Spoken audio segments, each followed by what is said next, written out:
Jésus est appelé Fils de l'homme. 88 fois dans le Nouveau Testament. Cette expression est d'abord une référence à la prophétie de Daniel, en Daniel 7, 13, 14. Pendant que je regardais dans mes visions nocturnes, quelqu'un qui ressemblait à un fils de l'homme est venu avec les nuées du ciel. Il s'est avancé vers l'ancien des jours, et on l'a fait approcher de lui. On lui a donné la domination, la gloire et le règne, et tous les peuples, les nations et les hommes de toute langue l'ont servi. Sa domination est une domination éternelle qui ne cessera pas, et son royaume ne sera jamais détruit. Fils de l'homme est un titre messianique. Jésus est celui à qui on a donné la domination, la gloire et le règne. Par cette expression, il s'est attribué la prophétie du Fils de l'homme. Cette expression était très familière aux Juifs de la région qui auraient compris à quoi elle faisait référence. Jésus affirmait être le Messie.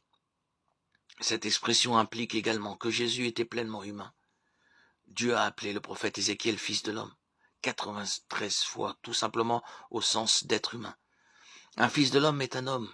Jésus était pleinement Dieu, Jean 1, 1. Mais il était aussi pleinement homme, Jean 1, 14. 1 Jean 4, 2 nous dit « Voici comment identifier l'Esprit de Dieu. Tout esprit qui reconnaît que Jésus est le Messie venu en homme est de Dieu. » Jésus était le Fils de Dieu, il était d'essence divine, mais il était aussi le Fils de l'homme, d'essence humaine.